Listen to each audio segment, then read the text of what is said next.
அனைவருக்கும் வணக்கம். இந்த காணொளியில் நம்ம என்ன பார்க்க போகிறோம்னா, தமிழ் இலக்கணத்தில் பொருள் இலக்கணம் அதை பற்றி தான் பார்க்க போகிறோம். இப்போ பொருள் இலக்கணம் அப்படின்னா என்னென்னு பார்த்தீங்கன்னா, மனிதனின் வாழ்வியல் நெறியை விளக்குவது. இதுதான் பொருள் இலக்கணம். இது எத்தனை வகையாக இருக்குது அப்படின்னா, 2 வகையாக இருக்குது. ஒன்று அகப்பொருள், இன்னொன்று புறப்பொருள். இது எப்படி சொல்லலாம்னா, அகத்திணை புறத்திணை அப்படின்னு சொல்லலாம். இப்போ அகத்திணைங்கிறது எல்லாம் எதை பற்றி பேசுதுன்னா, இல்லறம், அதாவது வாழ்வியல் எப்படி இருக்குது அப்படிங்கிறத பற்றி சொல்லுது. தமிழன் நிலத்தின் தன்மையை பொறுத்து 5 வகையாக பிரித்து வைத்துள்ளான். அவை குறிஞ்சி, முல்லை, மருதம், மேய்தல், பாலை அப்படின்னு 5 வகை நிலங்களை பிரித்து வச்சிடலாம். இப்போ அகத்திணை பொருட்கள் அப்படின்னா, முதல் பொருள், கருப்பொருள், உரிபொருள், இந்த 3 தான் அகத்திணை பொருட்கள். இப்போ முதல் பொருள் அப்படின்னா என்னங்கிறத பார்க்கலாம். இப்போ முதல் பொருள்னால நிலமும் பொழுதும் தான் முதற் பொருள். பொழுது அப்படிங்கிறது சிறு பொழுது, பெரும்பொழுது அப்படின்னு 2 பொழுதுகளாக இருக்குது. அது என்னங்கிறத பார்ப்போம். இப்போ திணை குறிஞ்சி என்னன்னா, குறிஞ்சி மலையும் மலை சார்ந்த இடமும். பெரும்பொழுது குளிர்காலம், முன்பனி காலம். சிறு பொழுது ஞாமம். முல்லை காடும் காடு சார்ந்த இடமும். பெரும்பொழுது கார்காலம், சிறு பொழுது மாலை. மருதம் வயலும் வயல் சார்ந்த இடமும். பெரும்பொழுது 6 பெரும்பொழுதுகள். சிறு பொழுது வைகறை.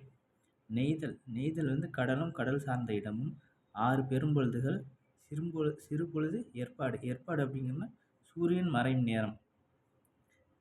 பாலைங்கிறது மணலும் மணல் சார்ந்த இடமும். பெரும்பொழுது இளவேனில், முதுவேனில். சிறு பொழுது நண்பகல். இதுதான் இந்த நிலமும் பொழுதும். இதுதான் முதற்பொருள்.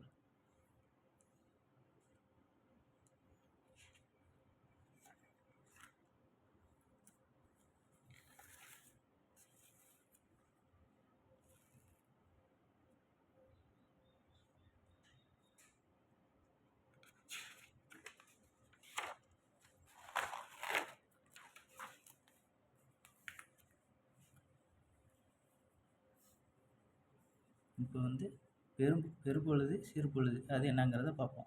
பெரும்பொழுது 6 பெரும்பொழுதுகள் இருக்குது. அது என்னென்னா, பெரும்பொழுதுகள் அப்படின்னா ஆண்டின் 6 கூறுபாடுகள். ஒரு ஆண்டை 6 பிரிவாக பிரித்து வச்சுருக்காங்க. அதுதான் பெரும்பொழுதுகள். அது என்னென்னா, இளவேனில் சித்திரை வைகாசி, முதுவேனில் ஆனி ஆடி, கார்காலம் ஆவணி புரட்டாசி, குளிர்காலம் ஐப்பசி கார்த்திகை, முன்பனி மார்கழி தை, பின்பனி மாசி பங்குனி. 6 சிறுபொழுதுகள் அப்படின்னா ஒரு நாளோட 6 பகுதிகள். அதுதான் சிறுபொழுது அப்படின்னு சொல்கிறாங்க. காலை 6 மணி முதல் 10 மணி வரைன்றது காலை. நண்பகல் 10 மணி முதல் 2 மணி வரை. ஏற்பாடுனா சூரியன் மறையும் நேரம். 2 மணி முதல் 6 மணி வரை. மாலை 6 மணி முதல் 10 மணி வரை. யாமம் 10 மணி முதல் 2 மணி வரை. வைகறை இரவு 2 மணி முதல் 6 மணி வரை. அன்பின் ஐந்திணைனா குறிஞ்சி, முல்லை, மருதம், நெய்தல், பாலை. இதுதான் அன்பின் ஐந்திணை அப்படின்னு சொல்கிறாங்க.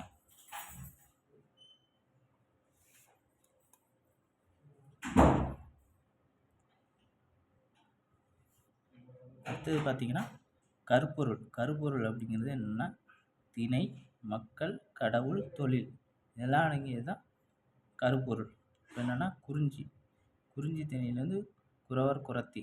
மக்கள் கடவுள் முருகன். தொழில் வேட்டையாடுதல், தேனெடுத்தல். முல்லை ஆயர் ஆய்ச்சியர், கடவுள் விஷ்ணு. தொழில் ஆடு மாடு மேய்த்தல், பால் உற்பத்தி. மருதம் உழவன் உலத்தியர், இந்திரன் வேளாண்மை.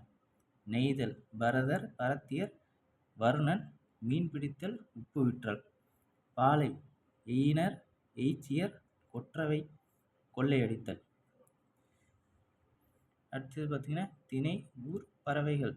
பறை அப்படின்னா இசைக்கருவி. எந்தெந்த இசைக்கருவியை பயன்படுத்தினாங்கிறது தான் பறை. குறிஞ்சி சிறுகுடி பறவைகள் கிளி, மயில், பறை தொண்டகப்பறை. முல்லை பாடி, சேரி, குயில், ஏர்கோட்டு பறை. மருதம் பேரூர், மூதூர், நாரை, அன்னம், மணமுழவு, நெல்லரிகிணை. நெய்தல் பட்டினம், பாக்கம், கடற்காகம், மீன் கோட்பறை, பாலை, குறும்பு, புறா, பருந்து, துடி. உரிப்பொருள் ஒவ்வொரு நிலத்திற்கும் உரிய அக ஒழுக்கம், அதுதான் உரிப்பொருள் அப்படின்னு சொல்றாங்க.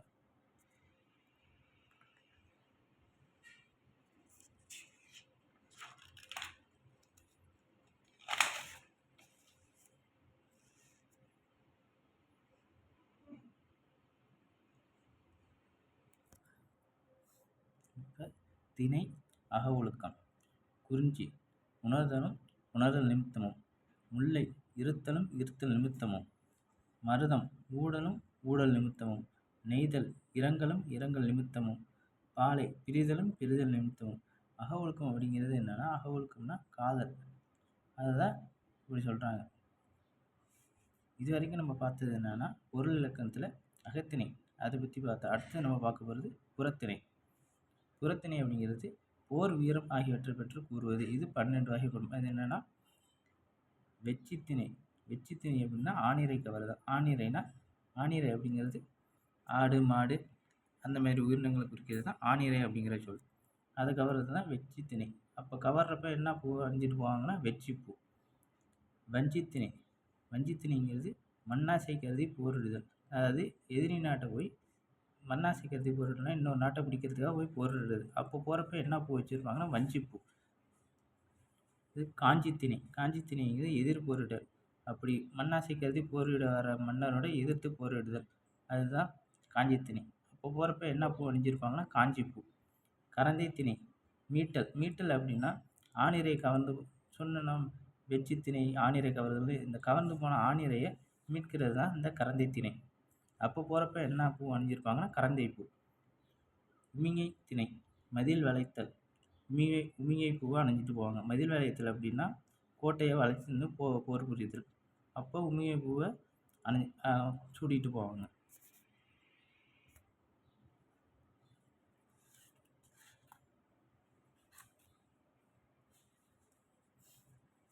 அடுத்து தும்பை திணை. இரு மன்னர்கள் சேர்ந்து போரிடுதல். அதாவது 2 மன்னர்களும் சேர்ந்து போர் புரிவதை பற்றி குறிப்பிடுறது தும்பை திணை. வாகைத்திணை. அப்படி போர் புரியறதுல எந்த மன்னர் வெற்றி பெறாரோ அந்த மன்னரை பற்றி குறிப்பிடுறது தான் வாகைத்திணை. அப்போ அந்த வெற்றி பெற்ற மன்னர் என்ன பண்ணுவார்னா வாகைப்பூவை சூடுவார். அடுத்து பெருங்கிளை. பெருங்கிளை திணை பொருந்தா காமம். கைக்கிளை திணை ஒருதலை காமம். நொச்சித்திணை எயில் மதில் காத்தல். அது மதிலை வளைச்சி போர் புரிறாங்களா, அப்போ வந்து மதிலை காக்கிறது. பாடாந்திணை ஒருவனுடைய புகழ், கல்வி, ஈகை ஆகியவற்றை புகழ்ந்து பாடுதல். அதாவது ஒரு ஆணோட வீரம், புகழ், கல்வி அதை பற்றி பாடுறது தான் பாடாந்திணை. அதாவது பாடு ஆண் திணை. பொதுவியல் திணை. இந்த மேலே சொன்ன புறத்திணைகளை எதையும் கூறாத ஒரு அறத்தை பற்றி கூறுறது தான் பொதுவியல் திணை. இதில் உங்களுக்கு சந்தேகம் இருந்தால் இது கமெண்ட் செக்ஷனில் வந்து கமெண்ட் பண்ணுங்கள். இப்போ நீங்கள் என்ன பண்ணுறீங்கன்னா பொருள் இலக்கணத்தின் வகைகள். அகத்திணை பொருள் என்ன? அன்பின் ஐந்திணை என்ன? ஆணிரை கவர்பவர்கள் சூடும் பூ என்ன? ஆணிரை மீட்பது எந்த திணை? இது என்னங்கிறத கமெண்ட் செக்ஷனில் வந்து கமெண்ட் பண்ணுங்கள். இந்த காணொலியை பார்க்குற அனைவருக்கும் நன்றி, வணக்கம்.